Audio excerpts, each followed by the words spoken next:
اے پیغمبر، ہم اس قرآن کے ذریعے سے جو ہم نے تمہاری طرف بھیجا ہے تمہیں ایک نہایت اچھا قصہ سناتے ہیں، اور تم اس سے پہلے بے خبر تھے۔ جب یوسف نے اپنے والد سے کہا کہ ابا، میں نے خواب میں 11 ستاروں اور سورج اور چاند کو دیکھا ہے، دیکھتا کیا ہوں کہ وہ مجھے سجدہ کر رہی ہیں۔ انہوں نے کہا کہ بیٹا، اپنے خواب کا ذکر اپنے بھائیوں سے نہ کرنا، نہیں تو وہ تمہارے حق میں کوئی چال چلیں گے۔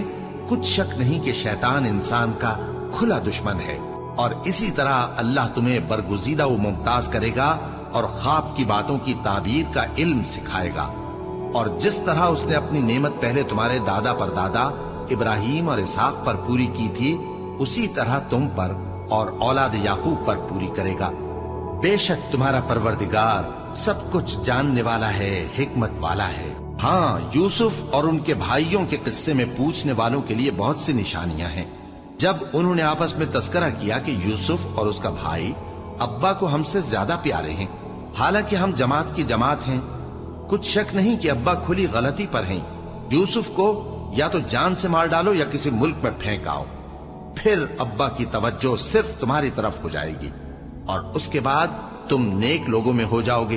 ان میں سے ایک کہنے والے نے کہا کہ یوسف کو جان سے نہ مارو، کسی اندھے کنویں میں ڈال دو کہ کوئی راہگیر اسے نکال کر کسی دوسرے ملک میں لے جائے گا۔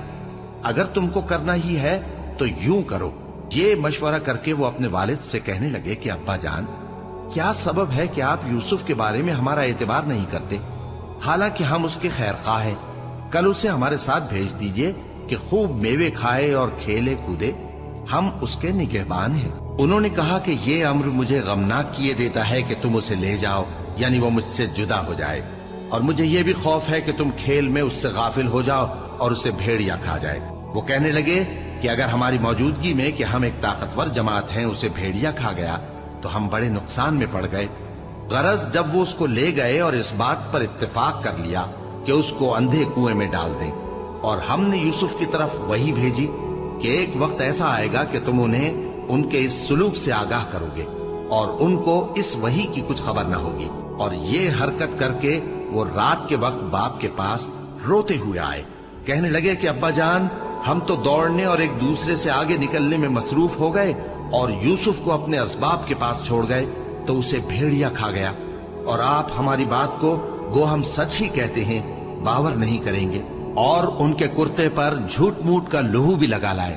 یعقوب نے کہا کہ یوں نہیں ہے، بلکہ تم اپنے دل سے یہ بات بنا لائے ہو۔ اچھا، صبر کہ وہی خوب ہے، اور جو تم بیان کرتے ہو اس کے بارے میں اللہ ہی سے مدد چاہیے۔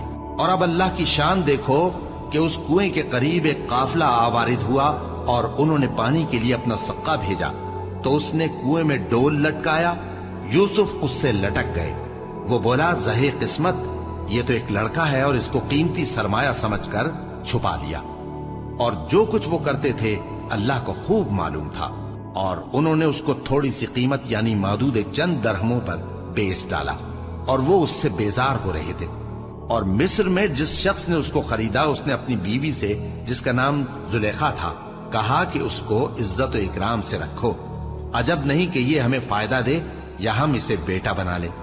اس طرح ہم نے یوسف کو سرزمین مصر میں جگہ دی، اور غرض یہ تھی کہ ہم ان کو خواب کی باتوں کی تعبیر سکھائیں، اور اللہ اپنے کام پر غالب ہے لیکن اکثر لوگ نہیں جانتے۔ اور جب وہ اپنی جوانی کو پہنچے تو ہم نے ان کو دانائی اور علم عطا کیا، اور نیکوکاروں کو ہم اسی طرح بدلہ دیا کرتے ہیں۔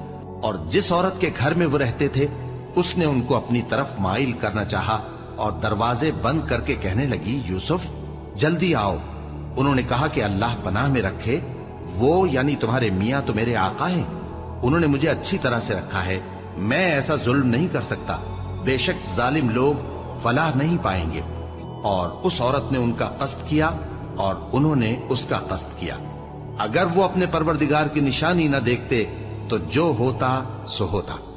یوں اس لیے کیا گیا کہ ہم ان سے برائی اور بے حیائی کو روک دیں، بے شک وہ ہمارے چنے ہوئے بندوں میں سے تھے۔